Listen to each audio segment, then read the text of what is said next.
സംസ്ഥാനത്ത് കനത്ത മഴ തുടരുന്നു എന്നതാണ് ഏറ്റവും പ്രധാനപ്പെട്ട കാര്യം. 12 ജില്ലകളിൽ വിദ്യാഭ്യാസ സ്ഥാപനങ്ങൾക്ക് അവധി പ്രഖ്യാപിച്ചിരിക്കുകയാണ്.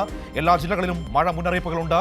അവസാനമായി അവധി പ്രഖ്യാപിച്ചിരിക്കുന്നത് ഇപ്പോൾ ആലപ്പുഴ ജില്ലയിലെ വിദ്യാഭ്യാസ സ്ഥാപനങ്ങൾക്കാണ്. തിരുവനന്തപുരം, കൊല്ലം ഒഴികെയുള്ള മറ്റെല്ലാ ജില്ലകളിലും വിദ്യാഭ്യാസ സ്ഥാപനങ്ങൾക്ക് അവധിയാണ്.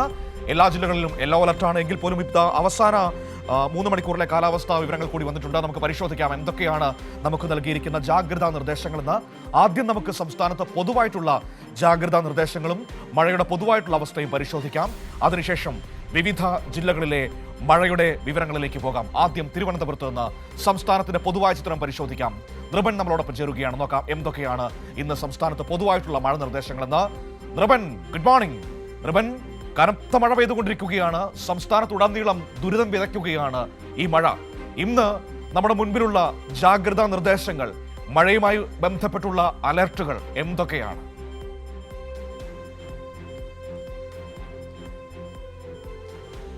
Manu, good morning. രാവിലെ തന്നെ മഴയുടെ അന്തരീക്ഷം സംസ്ഥാനത്ത് എല്ലായിടത്തും.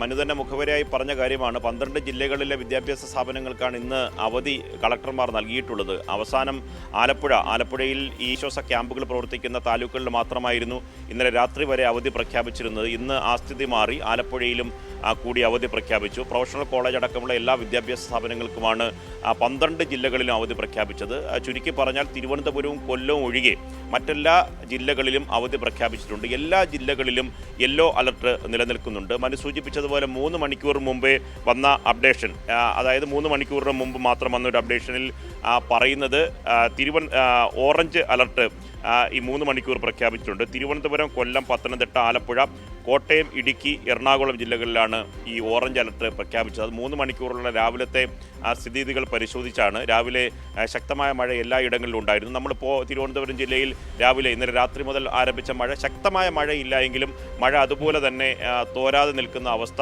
ഉണ്ട്. അത് തീരപ്രദേശമാകട്ടെ മലയോര മേഖലയിലാകട്ടെ ഒരുപോലത്തെ കാലാവസ്ഥയാണ്. എല്ലാ ജില്ലകളിലെയും അലർട്ടിൽ ഏറ്റവും ശ്രദ്ധേയമായ കാര്യമെന്ന് പറയുന്നത് ഈ മഴ തുടരുന്നതിനാൽ, അതുകൊണ്ട് തന്നെ ഡാമുകളിൽ വെള്ളത്തിൻ്റെ ജലനിരപ്പ് ഉയരുകയാണ്. അതുകൊണ്ട് ഡാമുകളിൽ അടുത്ത മണിക്കൂറുകളിൽ കൂടുതൽ ഷട്ടറുകൾ തുറക്കേണ്ടി വരും. അപ്പോഴാണ് തീരപ്രദേശങ്ങളിൽ, പ്രത്യേകിച്ച് നദീതീരത്ത് ജലനിരപ്പ് ഉയരുകയാണെങ്കിൽ വെള്ളപ്പൊക്കത്തിലേക്ക് കാര്യങ്ങൾ പോകും. അതുകൊണ്ട് ഇനി വരുന്ന മണിക്കൂറുകൾ കേരളത്തെ സംബന്ധിച്ചിടത്തോളം നിർണായകമാണ്. കഴിഞ്ഞ ഒരു ദിവസം ഒറ്റപ്പെട്ട മഴയായിരുന്നു. കാരണം തുടർച്ചയായി മിനിഞ്ഞാന്ന് പകലും രാത്രിയും പെയ്ത മഴയിൽ ഉയർന്ന വെള്ളം പലയിടത്തും വാർന്നു തുടങ്ങിയ അവസ്ഥയായിരുന്നു. അതുകൊണ്ട് ഇന്നോടുകൂടി ആ പ്രശ്നം പരിഹരിക്കപ്പെടുമെന്നൊരു സൂചന കാലാവസ്ഥാ നിരീക്ഷകർ തന്നെ മുന്നോട്ട് വച്ചു. പക്ഷേ ഇന്നലെ രാത്രിയോടുകൂടി തന്നെ വീണ്ടും മഴ ശക്തമാകുന്നു. ആ മഴ ഇന്ന് പകൽ പൂർണ്ണമായി നിൽക്കുകയാണെങ്കിൽ അടുത്ത മണിക്കൂറുകൾ കേരളത്തെ സംബന്ധിച്ചിടത്തോളം നിർണായകമാണ്. അത് ഞാൻ നേരത്തെ മുഖവരിയായി പറഞ്ഞതുപോലെ പമ്പയിൽ ജലനിരപ്പ് ഉയരുന്നു. ആ തീരത്ത് വെള്ളക്കെട്ട് വ്യാപിക്കുന്നു. അതുകൊണ്ട് തന്നെ താഴ്ന്ന പ്രദേശങ്ങളെല്ലാം വെള്ളത്തിനടിയിലായിക്കൊണ്ടിരിക്കുന്നു. കഴിഞ്ഞ ദിവസങ്ങളിലൊക്കെ തന്നെ നമ്മൾ പത്തനംതിട്ടയിൽ നിന്ന് നമ്മുടെ റിപ്പോർട്ടർ സിജു റിപ്പോർട്ട് ചെയ്തതുപോലെ തന്നെ വീടുകളിൽ താഴത്തെ നിലയിലായിരുന്നു വെള്ളം. അത് സ്റ്റേബിളായി, അത് താഴെയും ഉയരുകയും ചെയ്യാത്തൊരവസ്ഥയായിരുന്നു എങ്കിൽ ഇന്നലെ രാത്രി കൊണ്ട് വീണ്ടും ഉയരുന്ന അവസ്ഥയിലേക്ക്, ആശങ്കാജനകമായ അന്തരീക്ഷത്തിലേക്ക് പോകുന്നു. അതായത് ഗുജറാത്ത് തീരത്തെ ഈ ന്യൂനമർദ്ദ പാത്തി കേരളത്തിലെ വടക്കൻ കേരളം വരെ നീളുന്നതാണ്. അതിൽ ശക്തമായ മഴ തുടരുന്നു എന്നതാണ് ഏറ്റവും പ്രധാനപ്പെട്ട കാര്യം. യെല്ലോ അലർട്ട് എല്ലാ ജില്ലകളിലും നിലനിൽക്കുന്നുണ്ട്. കേരളം, ലക്ഷദ്വീപ് തീരങ്ങളിൽ മത്സ്യത്തൊഴിലാളികൾ കടലിൽ പോകരുത് എന്ന മുന്നറിയിപ്പ് നേരത്തെ തന്നെ ഉള്ളതാണ്. അതിപ്പോഴും ആ നിലയിൽ തന്നെ തുടരുകയും ചെയ്യുന്നുണ്ട്. പറയുന്ന വിവരം, കാലാവസ്ഥാ കേന്ദ്രത്തിൻ്റെ വിശദാംശങ്ങളിൽ നിന്ന് പറയുന്നത് ഇന്ന് ഓടുകൂടി മഴ കുറച്ച് കുറയുകയും ഈ ശക്തമായ മഴയിൽ നിന്ന് കുറച്ച് കുറവ് വരികയും അടുത്ത 1-2 ദിവസത്തേക്ക് മഴ കേരളത്തിൽ കുറഞ്ഞു നിൽക്കുകയും ചെയ്യുന്നു. അതോടുകൂടി വലിയ പ്രശ്നങ്ങളില്ലാതെ മുന്നോട്ട് പോകും. 5-ാം തീയതി മുതൽ വീണ്ടും കേരളത്തിൽ മഴ ശക്തമാകുമെന്നതാണ്. നമ്മളിപ്പോൾ ഈ ജൂലൈ ആഗസ്റ്റ് മാസങ്ങളിൽ നമ്മൾ കേരളത്തെ സംബന്ധിച്ചിടത്തോളം ആശങ്കയുടെ മാസമായി കണക്കാക്കേണ്ടി വരും.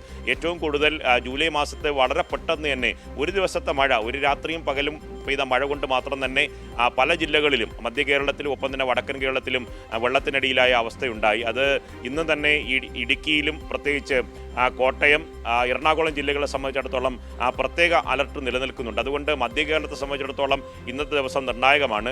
ഈ കാലാവസ്ഥാ കേന്ദ്രം നൽകുന്ന നിർദ്ദേശങ്ങൾ, അലർട്ടുകൾ അതുപോലെ പാലിക്കണം. അതുകൊണ്ട് മാധ്യമങ്ങളിൽ വരുന്ന വിവരങ്ങൾക്കനുസരിച്ച് ജനങ്ങൾ മാറി താമസിക്കാൻ റവന്യൂ അധികൃതർ നിർദ്ദേശം നൽകിയാൽ അതനുസരിക്കാൻ തയ്യാറാകണമെന്ന നിർദ്ദേശം വീണ്ടും സർക്കാരിൻ്റെ ഭാഗത്തു നിന്നും ഉദ്യോഗസ്ഥരുടെ ഭാഗത്തു നിന്നും വന്നിട്ടുണ്ട്. നേരത്തെ തന്നെ കേന്ദ്ര കാലാവസ്ഥാ കേന്ദ്രം ഈ പറഞ്ഞ 31-ാം തീയതി, ജൂലൈ 31-ാം തീയതി 3 മണിക്ക് അതിശക്തമായ മഴയും വെള്ളപ്പൊക്കത്തിന് സാധ്യതയുമെന്ന അലർട്ട് സംസ്ഥാനത്തിന് നൽകിയിരുന്നു. പക്ഷേ ആ ഘട്ടത്തിൽ വേണ്ട ജാഗ്രതാ നടപടികൾ സംസ്ഥാനം സ്വീകരിച്ചില്ല. അത് വളരെ പ്രധാനപ്പെട്ട കാര്യമാണ്. കാലാവസ്ഥാ നിരീക്ഷണ കേന്ദ്രത്തിന്റെ ഓറഞ്ച് ബുക്ക് കൃത്യമായി പാലിച്ചിട്ടില്ല എന്ന ഗൗരവതരമായ ആക്ഷേപം നിൽക്കുന്നുണ്ട്. അപ്പോൾ ഈ മുൻകരുതലുകളും ഈ ജാഗ്രതാ നിർദ്ദേശങ്ങളും അല്ലെങ്കിൽ ജാഗ്രതാ നടപടികളും കൃത്യമായി എടുക്കാൻ കഴിയാതെ പോയത് ഈ പ്രതിസന്ധിയെ, ഈ കാലവർഷത്തെ, അത് മനുഷ്യരുടെ ജീവിതാവസ്ഥയെ കൂടുതൽ രൂക്ഷമാക്കിയിട്ടുണ്ടല്ലേ?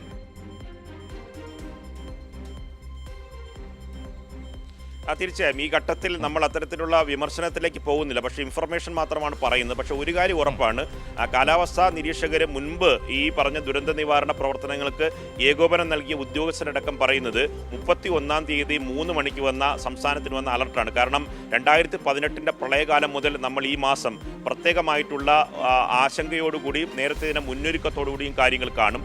ഉദ്യോഗസ്ഥർക്ക് വ്യക്തമായ നിർദ്ദേശം ആ ഘട്ടത്തിൽ തന്നെ റവന്യൂ താലൂക്ക് തലം മുതൽ പഞ്ചായത്ത് തലം മുതലുള്ള റവന്യൂ ഉദ്യോഗസ്ഥർക്ക് കൃത്യമായ സംവിധാനങ്ങൾ നമ്മൾ ഒരുക്കുന്നതാണ്. ഈ അലർട്ടിനനുസരിച്ച് ഈ മാറി താമസിക്കേണ്ട, ഈ നദീതീരങ്ങളിൽ നിന്ന് മാറി താമസിക്കേണ്ടവരെ നേരത്തെ തന്നെ അവർക്ക് അലർട്ട് കൊടുക്കുകയും അതിനുള്ള ദുരിതാശ്വാസ ക്യാമ്പുകൾ തുറക്കുകയും ചെയ്യും. ഒപ്പം തന്നെ ആ ഫോണുകളിൽ അപ്പം തന്നെ ബന്ധപ്പെടാനുള്ള പ്രത്യേക നമ്പറുകൾ, ടോൾ ഫ്രീ നമ്പർ അടക്കം ഒരുക്കി നമ്മുടെ സിസ്റ്റം പൂർണ്ണമായി സജ്ജമാകുന്നത് അപ്പോഴാണ്. ഈ 31-ാം തീയതി ജൂലൈ 31-ാം തീയതി 3 മണിക്ക് വന്ന അലർട്ടിൽ, കേന്ദ്രത്തിൻ്റെ അലർട്ടിൽ വ്യക്തമായി പറയുന്നുണ്ട് പ്രത്യേകം സ്ഥലം, റെഡ് സോണുകൾ പ്രത്യേകം മാർക്ക് ചെയ്ത്, അതായത് നമ്മളിപ്പോൾ ഏറ്റവും കൂടുതൽ വെള്ളത്തിൻ്റെ പ്രശ്നം അനുഭവിക്കുന്ന, വെള്ളപ്പൊക്കത്തിൻ്റെ പ്രശ്നം അനുഭവിക്കുന്ന പത്തനംതിട്ട ജില്ലയിൽ ഈ പറയുന്ന റാന്നി പോലുള്ള പ്രദേശങ്ങളിൽ, പമ്പാ നദി ഉയരാൻ സാധ്യതയുള്ള പ്രദേശങ്ങളിലൊക്കെ തന്നെ പ്രത്യേകം മാർക്ക് ചെയ്തിട്ടുള്ള അലർട്ടാണ് ജൂലൈ മാസം 31-ാം തീയതി കേന്ദ്ര കാലാവസ്ഥാ കേന്ദ്രത്തിൽ നിന്ന് വന്നത്. ആ അലർട്ട് അനുസരിച്ച് റവന്യൂ മന്ത്രിയും ഒപ്പം തന്നെ ഇത് ഏകോപിപ്പിക്കേണ്ട മുഖ്യമന്ത്രിയും തമ്മിൽ ഒരു ഏകോപനം ഉണ്ടായില്ല എന്നും ഒപ്പം തന്നെ മന്ത്രിമാരുടെ വിളിച്ച് ഒരു യോഗം ചേരാനോ അതിനനുസരിച്ചുള്ള നിർദ്ദേശങ്ങൾ ചെയ്യാനോ തയ്യാറായില്ല എന്ന വിമർശനം ഇപ്പോൾ വരുന്നുണ്ട്. അത് രണ്ടാമത് പരിഗണിക്കേണ്ട കാര്യമാണ്. പക്ഷേ ഈ ഘട്ടത്തിൽ അത് ചർച്ച ചെയ്യപ്പെടുന്നുണ്ട് എന്ന കാര്യം ഉറപ്പാണ്. മുഖ്യമന്ത്രി കഴിഞ്ഞ ദിവസങ്ങളിലെല്ലാം വലിയ വിവാദത്തിൽപ്പെട്ടിരുന്നു. അദ്ദേഹത്തിൻ്റെ ഹെലികോപ്റ്റർ യാത്ര, ഒപ്പം തന്നെ അദ്ദേഹം ഈ പറയുന്ന മഴയിൽ വെള്ളത്തിനടിയിൽ പോയ മനുഷ്യരെ തിരയുന്ന ഘട്ടത്തിലാണ് അദ്ദേഹം പൊന്നാനിയിൽ ഒരു വിരുന്ന് സൽക്കാരത്തിൽ പങ്കെടുത്തത്. ഇനിയും അങ്ങനെ നമുക്ക് ഗൗരവത്തോടെ കാണാൻ കഴിയില്ല. അതുകൊണ്ട് ഇന്നൊക്കെ തന്നെ അത് ഉണർന്ന് പ്രവർത്തിക്കാനുള്ള നിർദ്ദേശങ്ങൾ അദ്ദേഹം പലരെയും ഫോണിൽ ബന്ധപ്പെട്ടു, മന്ത്രിമാരെ ഫോണിൽ ബന്ധപ്പെട്ടു, MLA-മാർ ഇന്ന് അസംബ്ലി മണ്ഡലത്തിൻ്റെ അടിസ്ഥാനത്തിൽ യോഗങ്ങൾ ചേരുന്നുണ്ട്. ആ യോഗങ്ങളുടെ അടിസ്ഥാനത്തിൽ കൂടുതൽ ജാഗ്രതാ നടപടി ഉണ്ടാകും. ഒരു കാര്യം ഉറപ്പാണ്, ഇന്നത്തെ ദിവസത്തെ മണിക്കൂറുകൾ ഏറെ നിർണായകമാണ്. മഴ കൂടുതൽ നിൽക്കുകയാണെങ്കിൽ നദികളിൽ കൂടുതൽ വെള്ളം നിറയും, കൂടുതൽ പേരെ മാറ്റിപ്പാർപ്പിക്കേണ്ടി വരും. ഒപ്പം തന്നെ മലയോര മേഖലയിൽ മണ്ണിടിച്ചിലിനും ഒപ്പം തന്നെ ഈ തീരദേശ പ്രദേശത്ത് നാശനഷ്ടങ്ങൾ ഉണ്ടാകാൻ സാധ്യതയുണ്ട്. ജാഗ്രതകളിൽ ഒന്നാമത്തെ കാര്യം, മത്സ്യത്തൊഴിലാളികൾ കടലിൽ പോകരുത്. ഒപ്പം തന്നെ മലയോര മേഖലയിൽ യാത്രകൾ പൂർണ്ണമായി ഒഴിവാക്കണം. വിനോദസഞ്ചാര മേഖലയിലുള്ള യാത്രകൾ പൂർണ്ണമായി നിയന്ത്രിക്കണം. ഒപ്പം തന്നെ നദീതീരത്ത് വെള്ളം പൊങ്ങിയാൽ ഈ റവന്യൂ അധികൃതരുടെ നിർദ്ദേശം അനുസരിച്ച് നേരത്തെ തന്നെ മാറി താമസിക്കാനുള്ള മനസ്സും അതിനുള്ള മനോഭാവവും ഈ മനുഷ്യർ തന്നെ സൂക്ഷിക്കണം. 12 ജില്ലയിലെ വിദ്യാർത്ഥികൾക്കടക്കം അപകടങ്ങൾ ഉണ്ടാകാതെയും യാത്രയിൽ സുരക്ഷിതത്വം വരുന്നതിന് വേണ്ടിയിട്ടാണ് ജില്ലാ കളക്ടർമാർ അവധി പ്രഖ്യാപിച്ചിട്ടുള്ളത്. അടുത്ത മണിക്കൂറുകൾ മഴ തുടരുകയാണെങ്കിൽ കൂടുതൽ ജാഗ്രത നടപടികളിലേക്ക് പോകേണ്ടി വരും. മനു, ശരി, ഏതായാലും നമുക്ക് അതീവ ജാഗ്രതയോടെ കടന്നു പോകേണ്ട സമയമാണ്. നോക്കൂ, 12 ജില്ലകളിൽ അതിശക്തമായ മഴയ്ക്ക് സാധ്യത, സംസ്ഥാനത്തുടനീളം മഴയ്ക്ക് സാധ്യതയുണ്ട്. പക്ഷേ എങ്കിൽ പോലും 12 ജില്ലകളിൽ പ്രത്യേകം ശ്രദ്ധിക്കണമെന്ന് പറയുന്നു. അതോടൊപ്പം തന്നെ എടുത്തു പറയേണ്ട മറ്റൊരു കാര്യം കൂടിയുണ്ട്. അടുത്ത 3 മണിക്കൂറുകളിൽ സംസ്ഥാനത്ത് എങ്ങനെയാണ് മഴ പെയ്യുന്നത് എന്ന ഒരു പ്രവചനം കൂടി ഇപ്പോൾ കാലാവസ്ഥാ വകുപ്പിന്റെ ഭാഗത്ത് നിന്ന് വന്നിട്ടുണ്ട്. അടുത്ത 3 മണിക്കൂറിൽ തിരുവനന്തപുരം, കൊല്ലം, പത്തനംതിട്ട, ആലപ്പുഴ, കോട്ടയം, ഇടുക്കി, എറണാകുളം ഓറഞ്ച് അലർട്ടാണ്. ഓറഞ്ച് അലർട്ട് എന്ന് പറഞ്ഞാൽ അതിശക്തമായ മഴ. ഇത് അടുത്ത 3 മണിക്കൂറിലേക്കുള്ള കാലാവസ്ഥാ പ്രവചനം ഇപ്പോൾ വന്നിരിക്കുന്നതാണ്. ഇത് മഴ മാത്രമല്ല, മഴയോടൊപ്പം 50 കിലോമീറ്റർ വരെ വേഗതയിൽ ശക്തമായ കാറ്റ് വീശാനും സാധ്യതയുണ്ട് എന്നാണ് ഇപ്പോൾ നമുക്കറിയാൻ കഴിയുന്നത്. മഴയോടൊപ്പം എല്ലായിടങ്ങളിലും ശക്തമായ കാറ്റിനും സാധ്യതയുണ്ട് എന്ന മുന്നറിയിപ്പ് കൂടി വന്നിരിക്കുകയാണ്. അതിനനുസരിച്ചുള്ള ഈ പറയുന്ന ജാഗ്രതാ നിർദ്ദേശങ്ങൾ കൃത്യമായി പ്രിയപ്പെട്ട പ്രേക്ഷകരെ കൃത്യമായി പാലിക്കുക. നമുക്ക് അതിജീവിക്കണം ഈ കാലവർഷക്കാലത്തെ.